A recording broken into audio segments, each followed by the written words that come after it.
موضوع الدرس في أحكام الطلاق وعدة الطلاق، سورة الطلاق، تفسير ابن كثير. الحمد لله رب العالمين، والصلاة والسلام على أشرف الأنبياء وسيد المرسلين سيدنا محمد وعلى آله وأصحابه أجمعين. اللهم صل على سيدنا محمد وعلى آل سيدنا محمد كما صليت على إبراهيم وعلى آل إبراهيم في العالمين إنك حميد مجيد. أعوذ بالله من الشيطان الرجيم. بسم الله الرحمن الرحيم. يا أيها النبي إذا طلقتم النساء فطلقوهن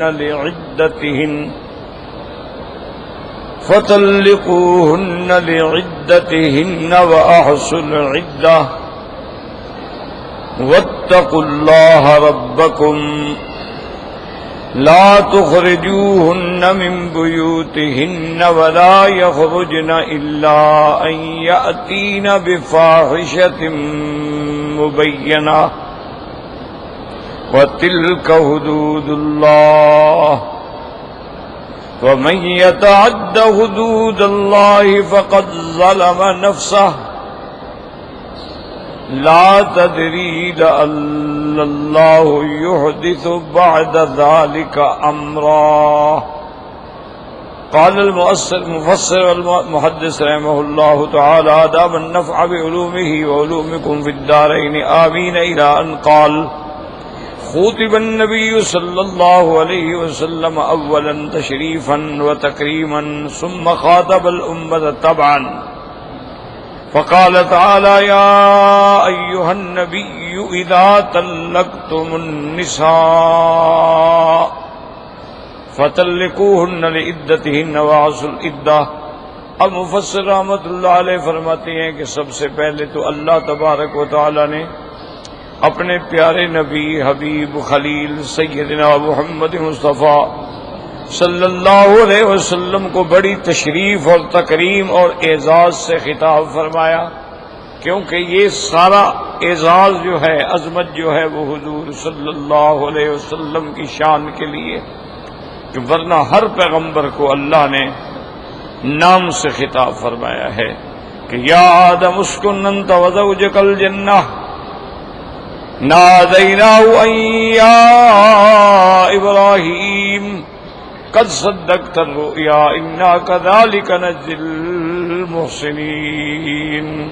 یعنی ہر جگہ اللہ نے نام لیا ہے، لیکن یہ شان نرالی جو ہے وہ آمنہ کے لال سیدنا محمد مصطفیٰ صلی اللہ علیہ وسلم کی ہے کہ اللہ نے اکثر مقامات پہ آپ کو القاب سے خطاب فرمایا ہے، نام بہت 4 مقامات پہ صرف لیا، ورنہ ہر جگہ فرماتے ہیں یا ایھا النبی، یا ایھا الرسول، یا ایھا المزمل، یا ایھا المدثر، جیسے کہ یہاں فرمایا یا ایھا النبی اذا طلقتم النساء فطلقوهن لعدتهن.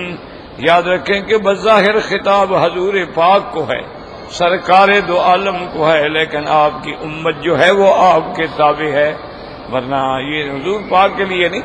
مقصد یہ ہے کہ جب آپ طلاق دیں تو معنی یہ ہے کہ اصل خطاب تو حضور پاک کو کیے گا، لیکن آپ کی امت جو ہے وہ تبعاً اس میں شامل ہے. اللہ نے فرمایا کہ یا ایھا النبی اذا طلقتم النساء فطلقوهن لعدتهن واحصوا العدة. یاد رکھو کہ یہاں لام جو ہے اس کے اندر 2 قول ہیں. فطلقوهن لعدتهن یا تو لام ظرفیہ ہے، تو مراد یہ ہوگا کہ ان کو ان کے وقت میں طلاق دو، بے وقت طلاق نہ دو. کیا معنی؟ طہر میں طلاق دو، حیض اور حمل میں طلاق نہ دو، تو لام ظرفیہ ہوگا. یا لام جو ہے وہ اجلیہ ہوتا ہے فطلقوهن لعدتهن، تاکہ ان کی عدت کا جو شمار ہے وہ صحیح ہو سکے. کیونکہ اگر تم نے حیض میں طلاق دے دی، تو اب 3 حیض پھر کیسے شمار ہوں گے؟ یہ حیض شمار ہوگا یا نہیں ہوگا؟ تو اس لیے حکم ہے کہ تم طہر میں طلاق دو، اس کے بعد جو حیض آئے گا تو عدت شروع ہو جائے گی، تو 3 حیض آئیں گے تو عدت ختم ہو جائے گی۔ تو اس لیے حکم ہے کہ طلاق جو ہے وہ اپنے وقت میں دی جائے اور پورا پورا خیال کیا جائے، گن کے رکھیں، احصل عدت، اس کو محفوظ رکھیں کہ بھی اب وہ حیض سے پاک ہو گئی ہے، طہر ہے، اب میں طلاق دے سکتا ہوں۔ وقال ابن ابي حاتم حدثنا محمد بن صباب بن سعيد الحبارى حدثنا اسباط بن محمد سعيدا قتادة عن انس رضي الله تعالى عنه قال طلق رسول الله صلى الله عليه وسلم فاتت اهلها فانزل الله تعالى يا ايها النبي اذا طلقتم النساء فطلقوهن لعدتهن فقيل له راجعها فإنها صوامة قوامة وهي من أزواجك ونسائك في الجنة. ورواه ابن جرير عن ابن بشار عبد الأعلى عن سعيد عن قتادة فذكره مرسلا. وقد ورد من غير وجه أن رسول الله صلى الله عليه وسلم طلق حفصة ثم راجعها. اب اس روایت مبارک میں ابن ابی حاتم نے نقل کیا حضرت انس رضی اللہ تعالیٰ عنہ سے کہ سرکار دو جہاں صلی اللہ علیہ وسلم نے طلاق دی اپنی بی بی حفصہ کو. یہ بی بی حفصہ جو ہیں بنت عمر رضی اللہ تعالیٰ عنہ ہیں، آپ نے ان کو طلاق دی. فاتت اہلہا، پھر وہ اپنے گھر والوں کے پاس چلی گئیں. تو اللہ تبارک و تعالیٰ نے یہ آیت مبارک اتاری کہ یا ایھا النبی اذا طلقتم النساء فطلقوهن لعدتهن، اور آپ کو یہ کہا گیا. اور ایک روایت میں وضاحت ہے کہ اللہ تبارک و تعالی نے جبریل علیہ السلام کے ذریعے آپ کو حکم فرمایا کہ راجعها، آپ بی کے ساتھ رجوع کر لیں. فإنها صوامة قوامة، آپ کی یہ بیوی جو ہے دن میں روزے رکھنے والی ہے اور رات کو جاگ کے عبادت کرنے والی ہے. یہ تو بڑی عبادت گزار ہے، یہ تو ہر وقت اللہ کے ذکر میں ہے، آپ اس سے ہر حال میں رجوع فرما لیں. حضور صلی اللہ علیہ وسلم نے پھر رجوع فرما لیا اور ساتھ یہ بھی فرمایا گیا وہی من ازواجک ونسائک فی الجنہ، کہ میرے مدنی یہ آپ کی بیوی دنیا میں بھی ہے اور آپ کی یہ بیوی جنت میں بھی بیوی ہوگی. تو آپ اس کو قائم رکھیں، آپ رجوع فرما لیں. لیکن اب بات سمجھیں کہ قرآن پاک تو یہ فرما رہے ہیں نا کہ جب طلاق دو تو ان کو عدت میں طلاق دو. عدت سے مراد ہے وقت طلاق. یاد رکھو، ایک عدت ہے جو طلاق کے بعد ہے، جیسے عدت وفات، عدت طلاق. تو عدت طلاق سے مراد وقت طلاق، یعنی ان کو اپنی بیوی کو اگر طلاق دینی ہے تو طہر میں طلاق دے. طہر کا کیا معنی ہے؟ یعنی جب عورت حیض سے پاک ہو جائے. اچھا، یہ بھی شرط ہے کہ اس طہر میں میاں بیوی نے جماع بھی نہ کیا ہو، کیونکہ اگر تم ملے ہو سکتا ہے نطفہ ٹھہر گیا ہو، تو پھر اس کی عدت تو ہے 9 مہینے ہو جائے گی، بجائے 3 مہینے کے 9 مہینے اس کو انتظار کرنی پڑے گی، عدت تو بدا حمل ہوگی.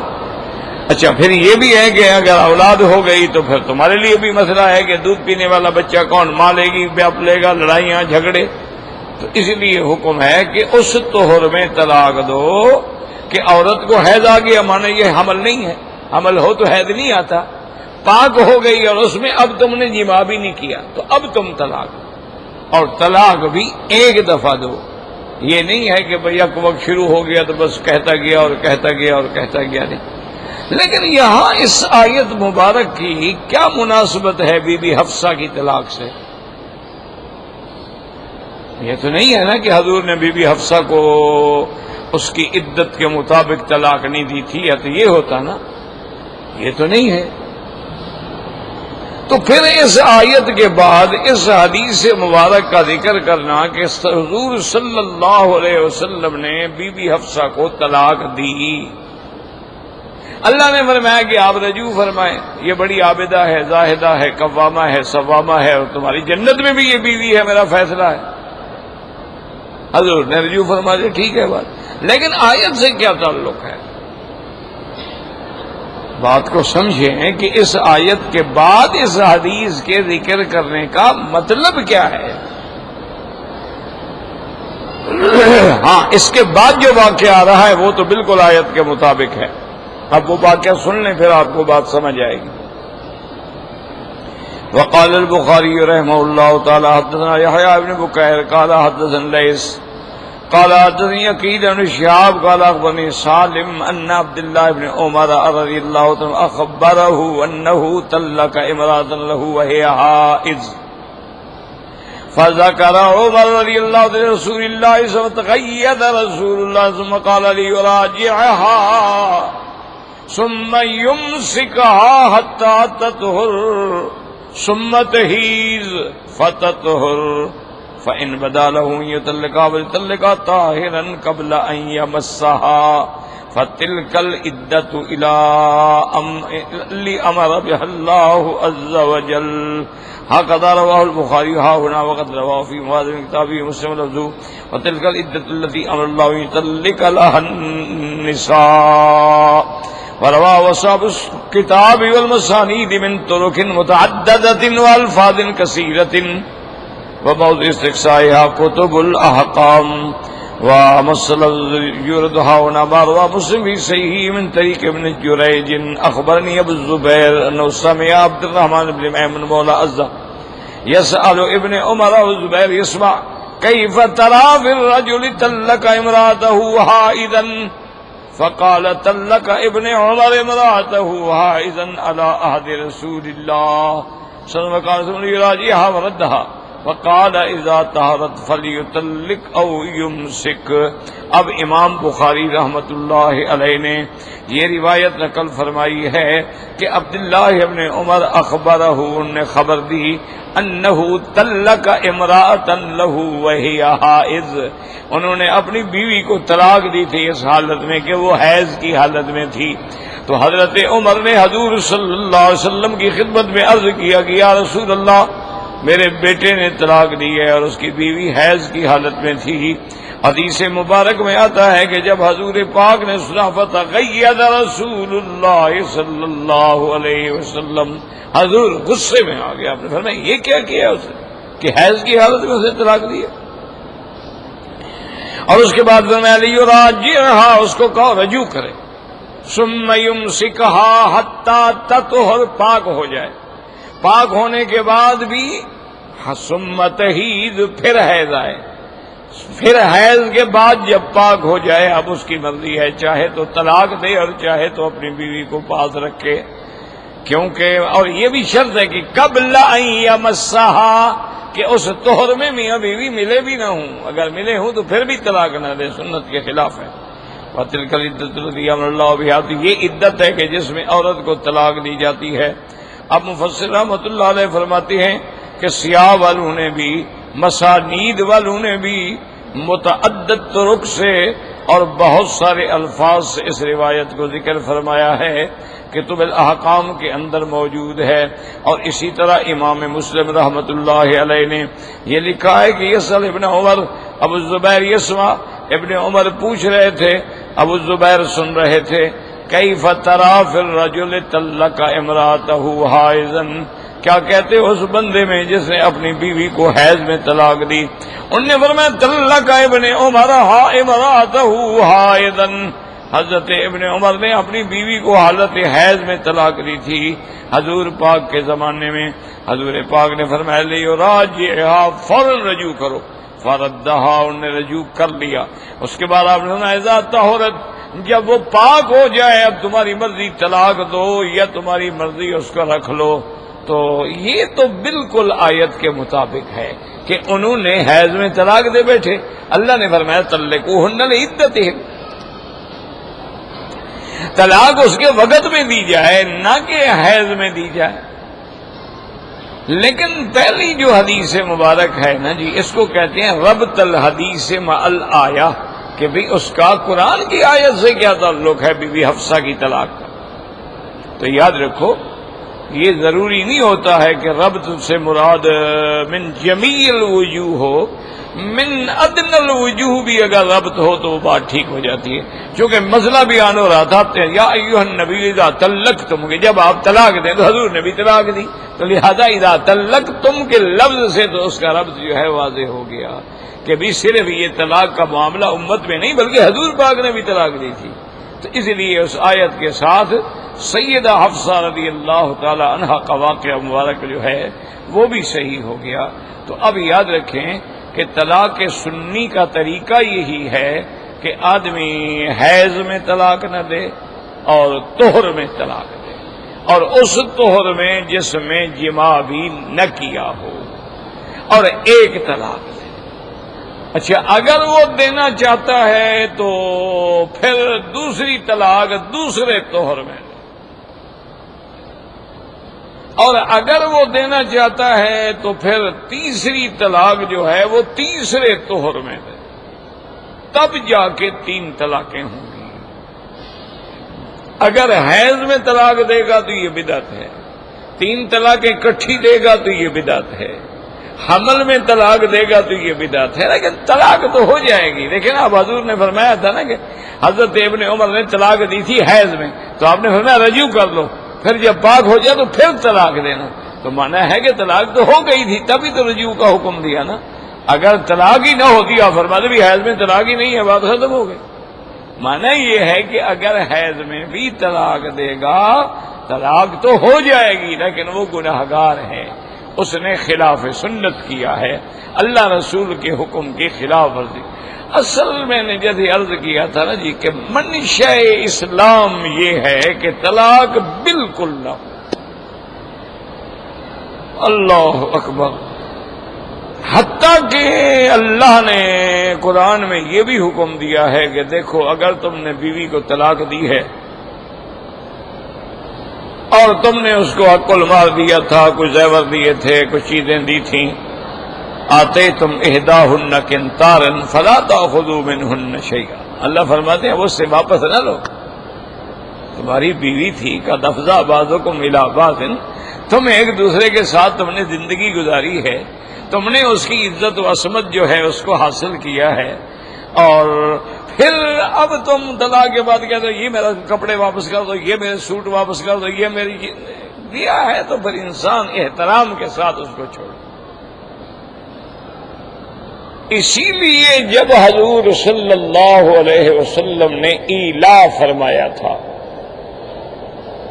ایلا کا معنی ہوتا ہے کہ آدمی قسم کھا لیتا ہے کہ مثلا میں 1 مہینے کے لیے اپنی بیویوں کے پاس نہیں جاؤں گا، نہ بات کروں گا نہ ان سے بھی، اس کو کہتے ہیں ایلا. حضور پاک نے ایلا فرما لیا،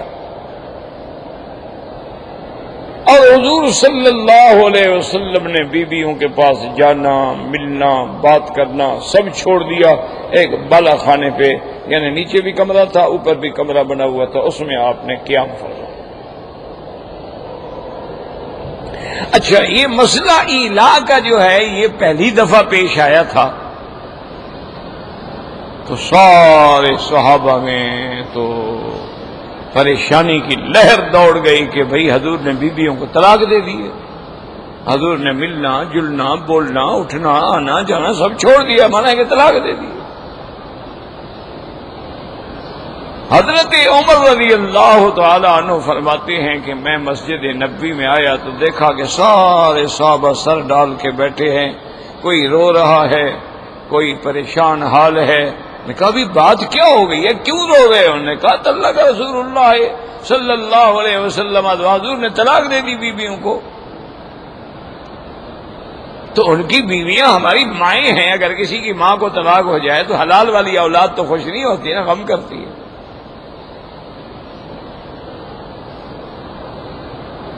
حضرت عمر فرماتے ہیں کہ مجھے بھی بڑی سخت پریشانی ہو گئی کیونکہ میری تو بیٹی تھی نا بی بی حفصہ.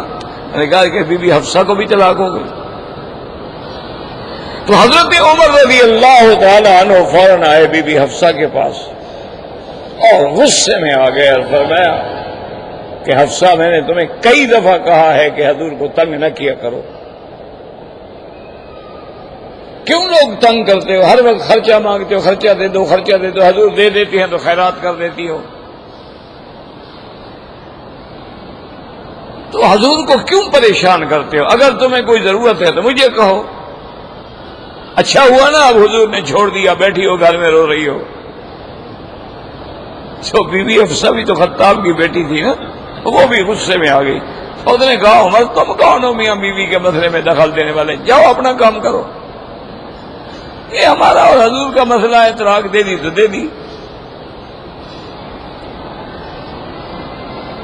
حضرت عمر رضی اللہ تعالیٰ عنہ کہتے ہیں کہ خیر یہ تو غصے کی اور جذبات کی باتیں تھی نا، لیکن جس کی بیٹی کو طلاق ہو جائے تو باپ کے لیے تو ایک بہت بڑا صدمہ ہے۔ یعنی آپ یقین کریں کہ پہلے شرفاء گھرانے یہ تصور بھی نہیں کر سکتے تھے کہ طلاق ہو۔ وہ تو شادی کے بعد اپنی بیٹیوں سے کہتے تھے کہ بیٹی اب تم خامند کے گھر میں جا رہی ہو، وہاں سے تمہارا جنازہ نکلنا چاہیے، اگر طلاق شلاق ہو تو پھر ہمارے دروازے پہ نہ آنا، ہمارے دروازے بند ہوں گے تمہارے لیے۔ تو طلاق کو ایک کلنک کا ٹیکا سمجھا جاتا تھا، ایک عیب سمجھا جاتا تھا۔ لوگ زندگیاں گزار دیتے تھے لیکن طلاق نہیں دیتے تھے کہ اب یہ متعلقہ ہو جائے گی بیچاری تو اس سے کون شادی کرے گا۔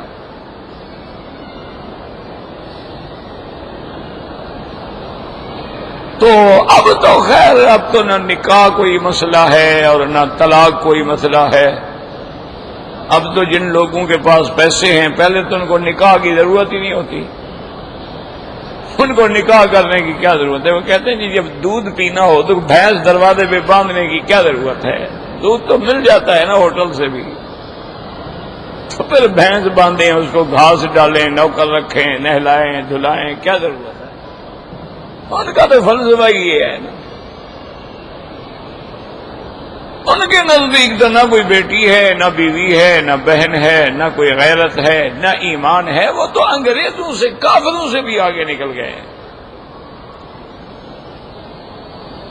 یعنی کوئی غیرت ہی نہیں ہے کہ اس کی بیوی کے ساتھ کوئی بیٹھا ہوا باتیں کر رہا ہے، انہیں کوئی نہیں ہے، اس کا دوست ہے، وہ بڑا اچھا آدمی ہے، شریف آدمی ہے۔ بھیڑیے کو کہو کہ بکری کی حفاظت کر رہا اور کہو کہ بڑا شریف بھیڑیا ہے، بکری کو کہتا کچھ نہیں ہے، ساتھ کھڑا رہتا ہے ویسے بس۔ اب تو غیرت کا یعنی جنازہ ہی میرا بھائی نکل گیا ہے نا۔ اب تو زنا وغیرہ جو ہے یہ تو یعنی یہ ہو گیا ہے کہ جیسے ایک پیالے کہتے ہیں جی یہ دیکھیں ایک چائے کی پیالی آپ نے پی لی، پھر دھو کے دوسرے نے پی لی، کیا فرق پڑ گیا؟ میں نے استعمال کر لی کسی دوسرے نے کر لیا، عورت کو کیا ہو گیا ہے؟ کوئی کمی ہو گئی؟ ان کا تو فلسفہ ہی یہ ہے۔ ورنہ پہلے زمانے میں یاد رکھو، زمانے جاہلیت میں کافر تھے لیکن زنا نہیں کرتے تھے، یعنی جو شریف گھرانے تھے، اللہ ماشاء اللہ تو ہر قوم میں ہوتے ہیں نا۔ اسی لیے جب حضور پاک نے بیعت کے وقت فرمایا یا ایھا النبی اذا جاءک المؤمنات یبایعنک علی الا یشرکن باللہ شیئا ولا یسرقن ولا یزنین، بی بی ہندہ چپ نہ رہ سکی، اس نے کہا وتزن الحرۃ یا رسول اللہ، کیوں ہم سے یہ بیعت میں شرط لے رہے ہیں کہ زنا نہ کرے؟ کیا کوئی شریف عورت بھی زنا کر سکتی ہے؟ کہنے کی ضرورت کیا ہے؟ کافر ہے لیکن وہ کہتی کیا زنا اور شریف عورت کبھی سوچ ہی سکتی ہے؟ اس لیے کئی ایسے واقعات ہیں کہ جب عورتوں کو یقین ہو گیا کہ اب میں اکیلی ہوں اور میں دشمنوں کے جال میں پھنس گئی ہوں اور آج میری عزت و عصمت کے تار بکھیر دیے جائیں گے، خودکشی کر لیتی ہیں، مکانوں سے چھلانگ لگا دیتی ہے، مر جاتی ہے تاکہ زنا نہ ہو۔ ہماری اپنی قوم کا واقعہ ہے، ہماری برادری کا واقعہ تاریخوں میں موجود ہے، ہماری بلوچ قوم کا واقعہ ہے اور وہ تاریخ میں لکھا ہوا ہے۔ بہاولپور کی تاریخ آپ لیں تو اس میں لکھا ہوا، وہ ہمارے سردار تھے، تو وہ بادشاہ کے وزیر تھے، کسی نے بادشاہ کو کہہ دیا کہ آپ کے اس وزیر کی نبی بخان بلوچ جو ہیں ان کی لڑکی بڑی خوبصورت ہے، ایسا جمال ہے، ہوتے ہیں نا خبیث لوگ، دایا قسم کی عورتیں، دائے قسم کے لوگ جو ہوتے ہیں وہ یہ چغلیاں پہنچاتے ہیں پیسہ بٹورنے کے لیے۔ انہوں نے کہا بادشاہ ایسا آپ نے آج تک ایسا حسن جمال دیکھا ہی نہیں ہوگا، اس لڑکی کو اللہ نے ایسا جمال دیا۔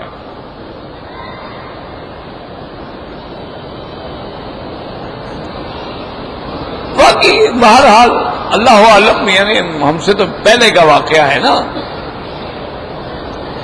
تو وہ بادشاہ بھی سمجھتا تھا کہ بھئی یہ وزیر جو ہے میرا، یہ سردار ہے، بلوچ ہے، برادری ہے، قبیلہ ہے، اب اس کے ساتھ زبردستی تو نہیں کی جا سکتی۔ انہوں نے بلایا اور بڑی محبت سے پیش آئے کہ خان صاحب میں آپ کو ایک بات کہتا ہوں اور مجھے امید ہے کہ آپ میری بات کو رد نہیں کریں گے۔ انہوں نے کہا جناب کمال بات کر رہے ہیں آپ ہمارے بادشاہ ہیں، زائنس ہیں، پھر میں آپ کا وزیر ہوں، آپ حکم فرمائیں، میری جان حاضر ہے۔ انہوں نے کہا تمہاری لڑکی سے میں نکاح کرنا چاہتا ہوں۔ انہوں نے کہا بادشاہ سلامت مجھے بڑی خوشی ہوتی ہے آپ کو داماد بنانے کی، لیکن میں اپنے بھائی کے بیٹے سے منگنی کر چکا ہوں، میں نے اپنے بھائی کے بیٹے کو وہ لڑکی کا معاملہ دعا کر دی ہے۔ نواب صاحب نے کہا خان صاحب دعا کی ہے، منگنی کی ہے، کوئی نکاح تو نہیں کیا نا، کوئی شادی وادی تو نہیں کی ہے نا، منگنی کیا ہوتا ہے توڑی جا سکتے۔ نے کہا جناب ہم بلوچ لوگ ہیں، ہم زبان سے نہیں پھرتے، اگر میں نے منگنی نہ کی ہوتی مجھے خوشی ہوتی کہ نواب میرا داماد بن رہا ہے، وہ آپ چھوٹے آدمی تھوڑے ہیں، عباسی خاندان کے فرما روا ہیں، لیکن میں مجبور ہوں۔ انہوں نے کہا دیکھو میں تمہیں 3 دن دیتا ہوں، سوچ لو، ورنہ تم میری قوت اور طاقت کو جانتے ہو۔ خان صاحب فوراً گھر آ گئے اپنے دیہات میں، اور سوچ لیا۔ انہوں نے کہا کہ بھی وہ نواب نے اشارہ کر لیا، اب زبردستی کو اٹھائے گا۔ انہوں نے بتا دیا نا کہ تم میری طاقت کو قوت کو جانتے ہو، 3 دن کی مہلت ہے، سوچ لو۔ اس نے خاندان کی ساری کنواری لڑکیاں، ساری خوبصورت لڑکیاں اکٹھی کی، ایک کنویں کے کنارے پہ کھڑے ہو گئے، اپنے ہاتھ سے تلوار مار کے 25 لڑکیوں کو ہی دفن کر دیا۔ ابھی تک وہ کنواں موجود ہے۔ انہوں نے کہا ہم یہ برداشت نہیں کر سکتے بلوچ کی ہماری لڑکی اٹھا کے نواب لے جائے اور بے عزت کرے، بس ہم نے اپنے ہاتھ سے مار دیا، اب ہم مقابلہ کریں گے۔ اور مقابلہ کیا اس نے، ٹھیک ہے وہ لڑ نہیں سکتا تھا، شکست ہو گئی، سندھ بھاگ گئے، جان بچا کے ادھر ادھر چلے گئے، لیکن لڑکی تو ایک ہی نہیں ملی نا۔ جب بادشاہ کو پتہ لگا کہ اس نے لڑکیاں قتل کر دی، انہوں نے کہا جنگ کیوں کر رہے ہو، پھر جنگ بند کرو۔ تو یہ غیرت ہوتی تھی ان جاہل لوگوں میں جن کو زیادہ دین اسلام کا پتہ ہی نہیں تھا، وہ کوئی بیچارے قرآن پڑھے ہوئے بھی نہیں تھے، جانتے تھے تو اتنا کہ کلمہ شریف پڑھ لیا، نماز پڑھ لی، لیکن غیرت تھی کہ ہماری بیٹی، ہماری لڑکی بغیر نکاح کے طاقت سے ایک نواب اٹھا لے اور ہم دیکھتے رہیں، برداشت ہی نہیں، کہ تصور بھی نہیں۔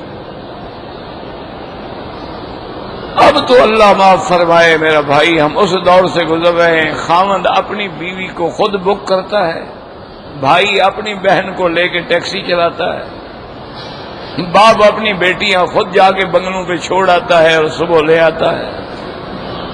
انا للہ و انا الیہ راجعون۔ اور یہی وہ زمانہ ہے، حضور نے فرمایا کہ جب میری امت میں زنا عام ہو جائے گا تو پھر اللہ کے عذاب دھڑا دھڑ نازل ہو۔ اب دیکھیں روز ایک عذاب ہے، سیلاب ختم نہیں ہوتا تو کوئی اور عذاب آ جاتا، کوئی فصل میں کیڑا لگ جاتا ہے، پانی نہیں ملتا ہے، بجلی نہیں ملتی، گیس، وہی جس ملک میں دریا ہوں پانی نہیں ہے، آئے تو لوگ تباہ ہو جائیں، سیلاب آ جائے، ڈوب جائیں، کوئی بند، کوئی ڈیم نہیں ہے، کوئی انتظام نہیں ہے، کوئی اہتمام نہیں ہے۔ انا للہ و انا الیہ۔ اصل وجہ کیا ہے؟ ادھر غور ہی نہیں ہے۔ ادھر غور ہی نہیں. اصل وجہ ہمارے گناہ ہیں، اصل وجہ ہماری اللہ سے روگردانی ہے، اصل وجہ ہماری نافرمانی ہے، اصل وجہ ہماری عریانی ہے، اصل وجہ ہماری بے حیائی ہے، اصل وجہ ہماری چینلوں پہ آ کے یعنی ایک موبائل بیچنے کے لیے ہم 10 لڑکیاں ننگی دکھاتے ہیں. یہ مسلمان ہیں، یہ چینل والے بھی مسلمان ہیں ماشاءاللہ، یہ اسلام کے قریب ہیں ماشاءاللہ. اچھا حیرت تو مجھے اس وقت ہوتی ہے کہ بعض ہمارے مولوی، بعض ہمارے مفتی ادھر غیر محرم عورت بیٹھی ہے، بال اس کے کھلے ہوئے ہیں، اور وہ اس بات پہ بحث کر رہی ہوتی ہے کہ جی نہیں یہ قرآن کا مسئلہ ہو ہی نہیں سکتا، یہ تو مولویوں نے خود بنایا ہوا ہے.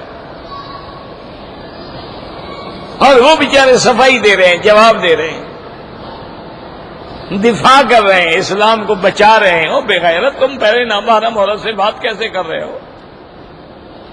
اس کے بال کھلے ہوئے ہیں، اس پہ اللہ کی لعنت برس رہی ہے، اس ملعونہ سے تم مخاطب کیوں ہو؟ آپ تو پہلے پوچھیں گے تم مسلمان ہو یا آپ کافر ہو؟ مسلمان ہو تو جاؤ دفع ہو جاؤ، جا کے کپڑے پہنو پھر آگے بات کرو. اگر نہیں، اس کو پیسے ملتے ہیں نا جناب، پروگرام کے پیسے ملتے ہیں نا، جتنا ٹائم لگے گا اتنا پیسہ ملے گا نا. جب پیسہ ملے گا تو پھر تو جناب مولوی ہو، قاضی ہو، مفتی ہو، سب رنگا گیا نا ماشاءاللہ. الا قلیل من عبادی الشکور. اللہ اکبر، اللہ اکبر. یہ بھی ہم نے اپنے اساتذہ کو دیکھا ہے، 90 سال عمر ہے، کہتے جی کوئی بی بی آئی ہے تویز لینے کے، فرماتے بابا اس کو کہو ادھر بیٹھی رہے، تم پوچھ کے بتا دو تو میں کچھ پڑھنے کے لیے بتا. اور جی آپ سے بات کرنا چاہتی، فرمایا تم خود اس کے ساتھ آنا، اکیلے نہ آئے. حضرت وہ 90 سال کی بوڑھی ہے، اب بھی 90 سال کی. فرمایا شیطان کا کوئی پتہ ہے؟ 90 سال والے کو بھی شیطان جو ہے ابھار سکتا ہے. 90 سال والی عورت کو بھی ابھار سکتا ہے. ویسے بھی پرانا گوبر جو ہے وہ تو زیادہ دیر جلتا ہے، اس کو تو زیادہ آگ ہوتی ہے، تجربہ ہوتا ہے. تو اس لیے ہمیشہ سوچیں کہ حضرت عمر فرماتے ہیں کہ میں آیا اور میں نے نیچے سیڑھیوں سے کھڑے ہو کے آواز دی، خادم دروازے پہ بیٹھے تھے، میں نے کہا فاستاذن لی، میرے لیے اجازت مانگو. اس نے کہا حضور فرماتے ہیں اجازت نہیں ہے. پھر میں کھڑا رہ گیا، پھر میں نے اجازت مانگی، حضور میں اجازت نہیں.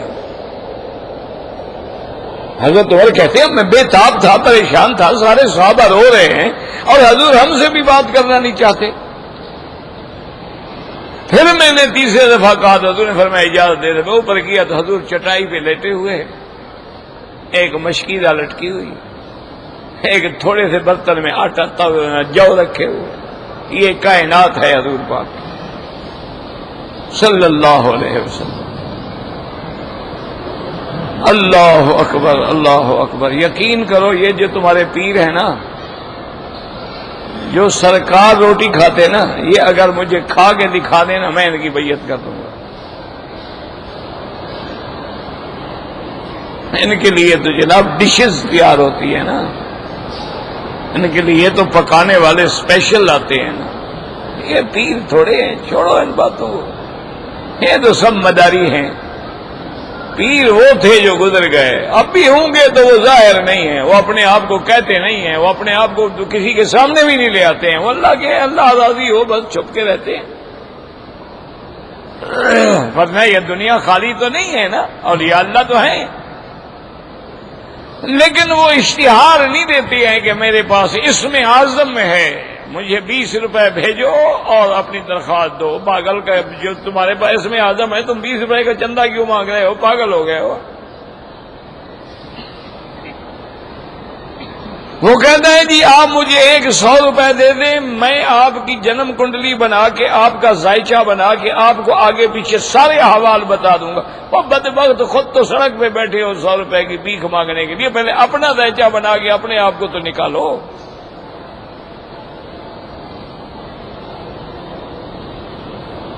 وہ ایک آدمی، میں چھوٹا تھا ریلوے میں سفر کر رہا تھا، تو ایک آدمی تھا تو وہ پتہ نہیں کوئی شیر دل گولیاں ایسے کوئی نام تھا، وہ طاقت کی گولیاں بیچتا تھا کہ ایسی گولیاں ہیں آپ بوڑھا کھائے تو جوان ہو جائے، جوان ہو تو بچہ بن جائے، اور یوں بن جائے اور یوں بن جائے، پہلوان بن جائے۔ وہ خود ایسے مڑی ہلتا۔ میں نے کہا بدبخت تو خود کیوں نہیں کھاتا؟ وہ پہلے تو آپ تو خود تو استعمال کرنا، تو جوان بننا بے وقوف، ہمیں بعد میں دوائی بیچنا۔ وہ اتر گیا بیچارہ ڈبے سے، پھر کس نے لینا تھا؟ وہ تو ڈبے والے سارے ہنس پڑے، بدزن ہو گئے، اس کی دوا کی پبلسٹی ختم ہو گئی۔ میں نے کہا تیری تو شکل مرگل ہے، معلوم ہوتا ہے ٹی بی کا مریض ہے، اور لوگوں کو تو شیر دل گولیاں بیچ رہا ہے۔ یہ اسی طرح کے پیر ہیں کہ ہم کو تو میسر نہیں مٹی کا دیا بھی، اور گھر پیر کا بجلی کے چراغوں سے ہے روشن۔ یہ قوم کی ہمدردی میں رونے والے جو ہیں نا، ان کے واٹر بیڈ جو ہیں نا رات کو سونے کے لیے، وہ بھی لاکھوں روپے کے ہیں، یہ غریبوں کی بھلائی کریں گے؟ یہ غریبوں کے لیے پروگرام لے کے آئیں گے؟ انا للہ و انا الیہ راجعون۔ رونے کے سوا اور تو کوئی چارہ نہیں ہے میرا بھائی۔ تو حضرت عمر کہتے ہیں کہ میں نے دیکھا تو میں نے کہا یا رسول اللہ صلی اللہ علیہ وسلم، دنیا کے بادشاہوں کی شان شوکت اور آپ دنیا کے اور دین کے بھی بادشاہ ہیں۔ فرمایا عمر تم اس بات پہ راضی نہیں ہو کہ ان کو اللہ دنیا میں دے دے اور ہمیں آخرت میں دے؟ میں نے کہا میں راضی ہوں۔ تو میں نے کہا حل طلقت نساءک یا رسول اللہ، آپ نے اپنی بیویوں کو طلاق دی؟ اور میں لا ما طلقت ولکنی علیت، عمر میں نے طلاق نہیں دی، میں نے تو ایلا کیا ہے۔ حضرت عمر فرماتے ہیں میں اتنا خوش ہوا، مجھ سے صبر نہ ہوا تو میں زور سے نعرہ تکبیر بلند کیا، تو میری آواز جو تھی ساری مسجد میں گونج گئی، اور صحابہ کو بھی پتہ لگ گیا ابھی طلاق نہیں ہوا، تو عمر جو نعرے لگا رہا ہے خوش ہو رہا ہے۔ تو اب حضور جب آئے تو پھر دیکھیں قرآن کی آیت، یا ایھا النبی قل لازواجک ان کنتن تردن الحیاۃ الدنیا وزینتها فتعالین امتعکن واسرحکن سراحا جمیلا۔ اللہ نے فرمایا میرے مدنی اپنی بیویوں کو کہہ دو کہ اگر تمہیں دنیا چاہیے، دنیا کی عزت رونق زینت چاہیے تو آؤ، میں تمہیں کچھ دوں بھی، اور محبت سے اور عزت سے اور طریقے سے تمہیں چھوڑ دوں۔ تو مانا یہ ہے کہ اگر طلاق بھی دیتے ہو تو عزت سے دو، تمہارا تعلق رہا ہے، تمہاری بیوی رہی ہے، اب وہ دشمن تو نہیں بن گئی ہے نا۔ طلاق بھی دے رہے ہو تو اس کو کچھ دو، اس کو جوڑا دو، کپڑے دو، عزت کے ساتھ اس کے گھر اس کو پہنچاؤ۔ ٹھیک ہے تمہاری ہماری نہیں نبھ سکی، اللہ کی مرضی، ہمارے دل نہیں ملے آپس میں، اللہ کی ہاتھ، چونکہ دل تو اللہ کے ہاتھ میں ہے نا، تو نہیں جڑ سکے، ہم نے کوشش کی، آپ نے بھی کوشش کی، اب چونکہ آپ کی میری نہیں بن سکتی، نہیں نبھ سکتی، تو یہ بھی تو ظلم ہے نا کہ میں آپ کو باندھ کے رکھوں، لٹکائے رکھوں، اس لیے میں احترام سے طلاق دیتا ہوں۔ یہ چیزیں تمہاری ہیں، سامان تمہارا ہے، اس کے علاوہ بھی اسے کچھ دو۔ فتعالین امتعکن واسرحکن سراحا جمیلا۔ تو حضور پاک نے سب بیویوں سے مانا یہ ہوتا ہے کہ طلاق اگر دینی ہے تو عزت سے دو، طلاق اگر دینی ہے تو احترام سے دو۔ پہلے تو یہ ہے کہ طلاق نہ دو، اس لیے اسلام کیوں پابندی لگاتا ہے؟ وہ حیض میں نہ دو، پھر طہر میں بھی اگر ملے ہو تو نہ دو، تاکہ وقت گزر جائے، غصہ ٹھنڈا ہو جائے، وہ جو جذبات ہیں، جوش آیا ہوا ہے، مر جائے۔ اس لیے اسلام کا یہ حکم ہے کہ طلاق نہ دو، اور اگر طلاق دینی ہے مجبور ہو گئے ہو، راستہ کوئی نہیں ہے، تمہاری آپس میں بن نہیں سکتی ہے، بیوی کا رخ ادھر ہے اور خاوند کا رخ ادھر ہے، ایک دوسرے کے دل میں اللہ نے نفرت ڈال دی ہے، تو کیسے گزرے گی؟ اس لیے حکم ہے کہ پھر تم اس کو طلاق دے سکتے۔ اچھا اسی طرح ایک اور بھی مسئلہ ہے، اس میں یاد رکھو، وہ یہ ہے مثلاً ایک آدمی ہے، اس کی بیوی جو ہے خدا نہ کرے بیمار ہو گئی، وہ خاوند کے حقوق ادا ہی نہیں کر سکتی، کوئی بیماری آ گئی، تو اب اگر وہ آپس میں صلح کر لیں، آپس میں وہ صلح کر لیں اور بیوی کہہ دے کہ دیکھو میں اب چونکہ بوڑھی ہو گئی ہوں یا بیمار ہوں، تمہارے حقوق ادا نہیں کر سکتی، میں نے اپنا حق تمہیں معاف کیا ہے، لیکن تم مجھے اپنے نام کے ساتھ رہنے دو، طلاق نہ دو، میں تمہارے گھر میں پڑی رہوں، تو یہ بھی ہو سکتا ہے کہ اس کا خیال رکھو، اس کی عزت کرو، اس کی خدمت کرو، ٹھیک ہے وہ تمہارے حقوق ادا نہیں کر سکتے، تم دوسری بیوی سے شادی کر لو، تم دوسری شادی کر رہے، دوسری شادی کی اجازت اسی لیے تو ہے کہ بھئی اگر ایک سے نہیں بن سکتی ہے تو اب تم دوسری کر لو، یا حمل نہیں ہوا، اولاد نہیں ہوئی، ہر بندے کی تمنا ہے، تو بہرحال تو یہ بھی حکم ہے کہ تم آپس میں صلح کر سکتے ہو، جیسے کہ بی بی سودا رضی اللہ تعالی عنہا امہات المؤمنین ہیں، حضور کی بیوی ہیں، اور بی بی خدیجہ کے بعد رضی اللہ عنہا کے بعد بی بی سودا سے حضور کا نکاح ہوا ہے۔ انہوں نے سنا کہ حضور مجھے طلاق دینا چاہتے ہیں، تو ایک دن عرض کیا کہ یا رسول اللہ صلی اللہ علیہ وسلم، میرا ایک عرض ہے کہ اب میں نے سنا ہے آپ مجھے طلاق دینا چاہتے ہیں، اور میں صرف یہ چاہتی ہوں میں قیامت میں آپ کی بیوی بن کے اٹھوں، ورنہ آپ جانتے ہیں کہ میں بوڑھی ہو گئی ہوں، مجھے اب نہ تو مرد کی خواہش ہے اور نہ میں آپ کے حقوق ادا کر سکتی ہوں، وَهَبْتُ يَوْمِي لِعَائِشَةَ، میں اپنا دن جو ہے وہ بھی بی بی عائشہ کو دے دیتی ہوں، لیکن مجھے طلاق نہ دیں۔ تو حضور پاک راضی ہو گئے، حضور صلی اللہ علیہ وسلم نے طلاق نہیں دی، تو اس نے اپنا حق جو تھا، دن جو تھا، وہ چھوڑ دیا بی بی عائشہ کے لیے، وہ بھی حضور صلی اللہ علیہ وسلم نے قبول فرما لیا۔ تو اسی طرح مثلا ایک آدمی کی دو بیویاں ہیں، اب ایک بیوی ہے بیچاری اتفاق ہے بیماری لگ گئی، اچھا کبھی ایسا ہوتا ہے کہ بیوی کو ایسی بیماری لگ جاتی ہے کہ وہ خاوند کو بھی لگ سکتی ہے، متعدی بیماری ہے، تو وہ کہتا ہے ٹھیک ہے تم الگ رہو، میں تمہیں طلاق نہیں دیتا، تمہارا لحاظ بھی رکھوں گا، تمہاری خدمت بھی کروں گا، ہر چیز کروں گا، یہ بھی شریعت میں جائز، یہ بھی منع نہیں ہے، کیونکہ اسلام جوڑنا چاہتا ہے، اسلام توڑنا نہیں چاہتا ہے۔ اسی لیے صحیح حدیث میں آتا ہے کہ اللہ نے رحم کو مخاطب ہو کے فرمایا تھا، من وصل کے وصلتہ، جس نے تمہیں جوڑا میں تمہیں اپنے ان کو رحمت سے جوڑ لوں گا، ومن قطع کے قطعتہ، جس نے رشتہ داری اور رحم کو توڑ دیا میں بھی اس کو اپنی رحمت سے توڑ دوں گا۔ اس لیے ہمیشہ ان چیزوں کے، ان مسائل کے، ان احکامات کے خیال کیا کریں، اور بعد میں بڑی پریشانی ہوتی ہے، لوگ طلاقیں دے دیتی ہیں پھر بھاگتے ہیں، اچھا جی مسئلہ بتاؤ، اچھا اب حنفیوں کے پاس تو گنجائش ہی نہیں ہے، 3 کی 3 ہے، اچھا جی کوئی اور مولوی مل جائے جو 1 کا مسئلہ بنا دے، ایسی پریشانی میں پڑنے کی ضرورت کیا ہے؟ احتیاط کرو طلاق دینے، یا طلاق نہ دو، اور دو تو پھر اس کو وقت پہ دو۔ قال ابن عمر وقرأ النبي صلى الله عليه وسلم يا أيها النبي إذا طلقتم النساء فطلقوهن لعدتهن، ایک روایت میں فی قبل عدتہن، فی قبل عدتہم، یعنی اس کے وقت کے مطابق اس سے پہلے طلاق دو۔ ان عبداللہ فی قول فطلقوہن لعدتہن، وہ عدت کیا ہے؟ انہوں نے فرمایا طہر من غیر جماع، طہر ہو پاکی کے دن ہو، اس میں جماع بھی نہ کیا ہو، اس میں طلاق دو۔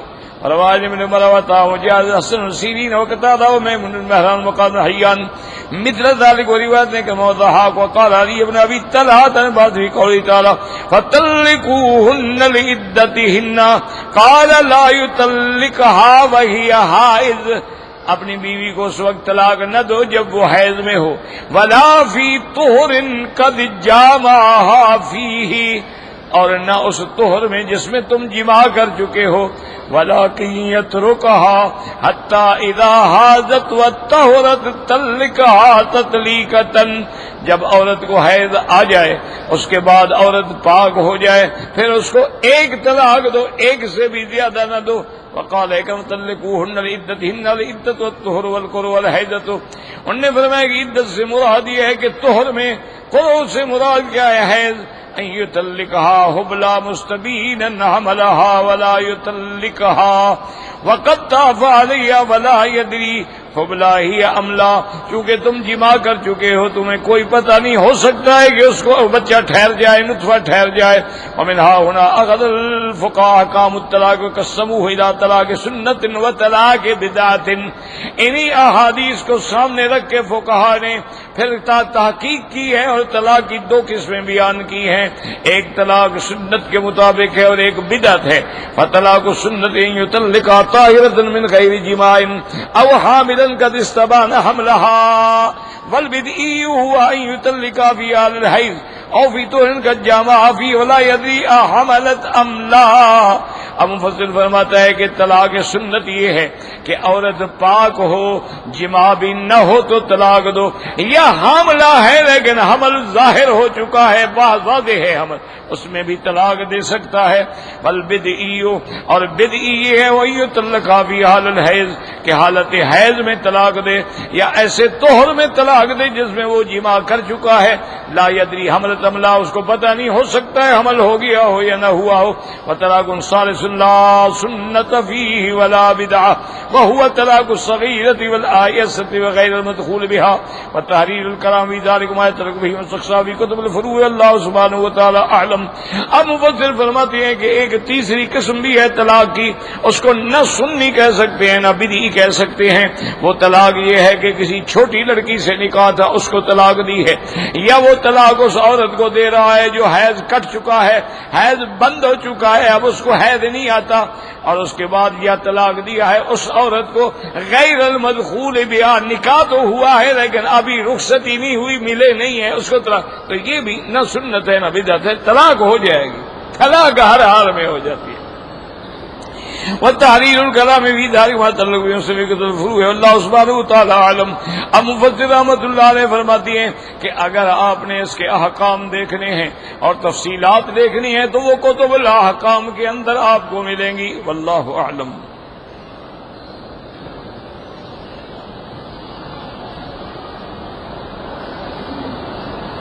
کہتے جی کہ 2 رکعت واجب الطواف جو ہے وہ ہم حتیم میں پڑھ سکتے ہیں، بالکل پڑھ سکتے ہیں، بلکہ افضل یہ ہے کہ طواف کے بعد 2 رکعت یا تو مقام ابراہیم کے پیچھے پڑھیں، اگر وہاں نہیں تو پھر حتیم میں پڑھیں. اس کے بعد سب سے افضل جگہ جہاں 2 رکعت پڑھی جائے وہ حتیم ہے.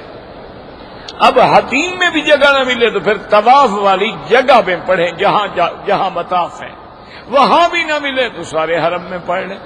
ورنہ مقام ابراہیم اس کے بعد حتیم میں 2 رکعت پڑھنا تو افضل ہے، اولا ہے.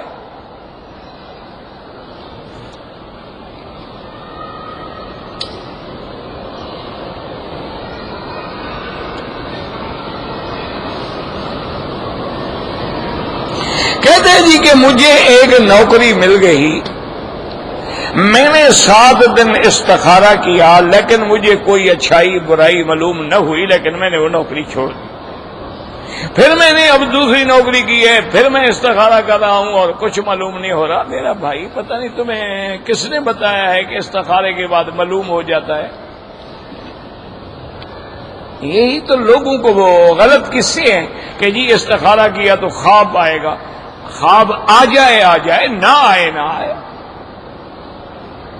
مسئلہ یہ ہے کہ ہم نے استخارہ کیا ہے 1 رات 2 رات 3 رات، اس کے بعد اس کو اللہ پہ چھوڑ دو. نوکری مل گئی، ہمارے اللہ یہی چاہتے تھے کہ نوکری ملے، کیوں چھوڑ دی تم نے؟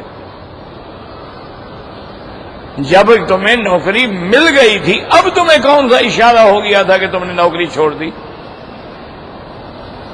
استخارہ کرنے کے بعد معاملہ اللہ کے سپرد ہے. اللہم ان کنت تعلم ان هذا الامر خیر لی فی دینی و معاشی و عاقبت امری فی عاجلہ و آجلہ.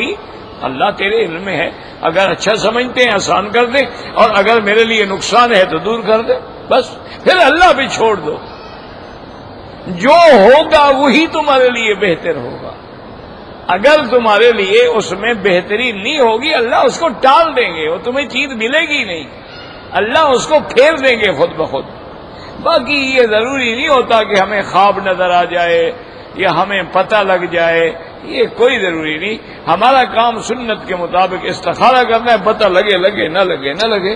یہ آج کل جو لوگوں نے بنا رکھے ہیں نا، ٹی وی پہ بیٹھے ہیں تو کہتے ہیں 2 منٹ کا استخارہ، یہ تو پتہ نہیں، یہ پتہ نہیں کون سا ڈھونگ ہے، ایسا کر لیں کہ وہ استخارہ ہو گیا. میں نے استخارہ کیا ہے اور تمہارے بارے میں مجھے یہ رپورٹ ملی ہے. کہاں سے رپورٹ ملی ہے؟ کہ تمہارا چاچا بیٹھا ہوا تھا پیچھے رپورٹ دینے کے لیے. سب جھوٹ ہوتی ہے، من گھڑت قصے ہوتے ہیں، کوئی رپورٹ شپورٹ نہیں ملتی ان کو. ان سے پاس جاؤ نا کبھی، ان کو کہو اچھا جناب مجھے یہ بتاؤ کہ اس وقت آپ کی بیوی کدھر ہے، وہ بیوی کی رپورٹ تو پوچھ لے پہلے.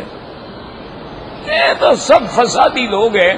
استخارہ شریعت کا ہے کہ اللہم خر لی فاختر لی، اتنا بھی کہہ دو تو استخارہ ہو جاتا ہے. اس کے بعد معاملے کو اللہ پہ چھوڑ دو. واللہ اعلم. انشاءاللہ اب درس جو ہے جمعہ کے دن کے بجائے ہفتے کو ہوگا، چونکہ ایک دن کے لیے انشاءاللہ میں مدینہ منورہ جاؤں گا تو جمعہ کے لیے، تو اس لیے میں نے کہا تھا کہ درس انشاءاللہ یوم السبت بعد المغرب. اللہم صلی وسلم وبارک علیہ. اللہم انت ربی لا الہ الا انت الاحد الصمد الفرد الذی لم یلد ولم یولد ولم یکن له کفوا احد. اللہم انت ربی لا الہ الا انت الحنان المنان بدیع السماوات والارض یا ذا الجلال والاکرام یا ذا الجلال والاکرام. اللہم فرج ہم المہمومین، نفس کرب المکروبین، واقض الدین عن المدینین، واشفنا واشف مرضانا ومرضى المسلمین.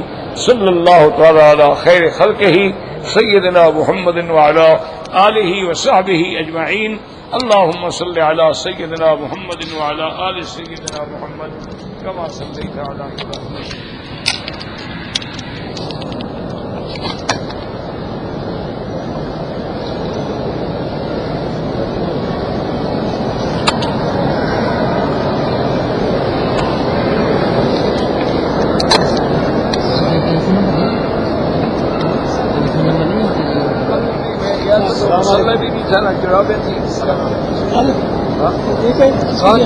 ہاں رکھ دو بس، اور نہیں تھی مجھے